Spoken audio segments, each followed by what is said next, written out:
I-share ko lang po sa inyo ang nangyari sa isa po nating kababayan dito sa Hong Kong. Driver man siya o hindi, pare-pares tayo ng kontrata at baka mangyari ito sa'yo.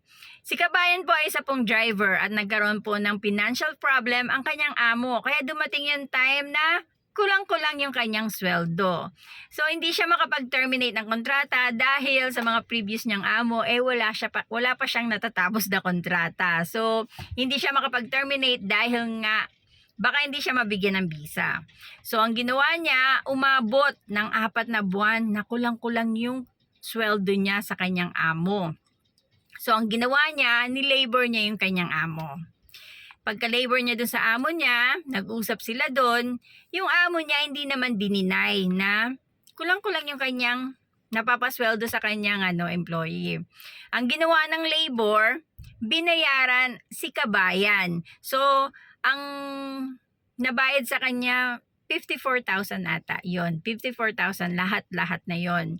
Tapos, naghanap siya ng amo dito, nag-exit siya ng Macau. Tapos ngayon, nandito na po siya sa Hong Kong.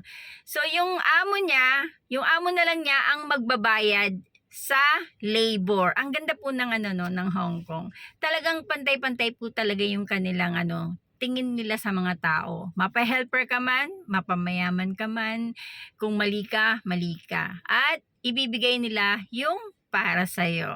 Ang kagandahan lang kasi kay kabayan, pinaabot niya ng 4 na buwan. Kumbaga, pinagbigyan niya yung kanyang amo na makarecover ba, pero talagang hindi na, kaya yun, pinalabor na lang niya.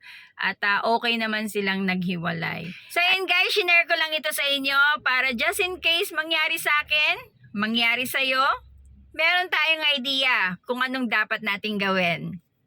Thanks for watching!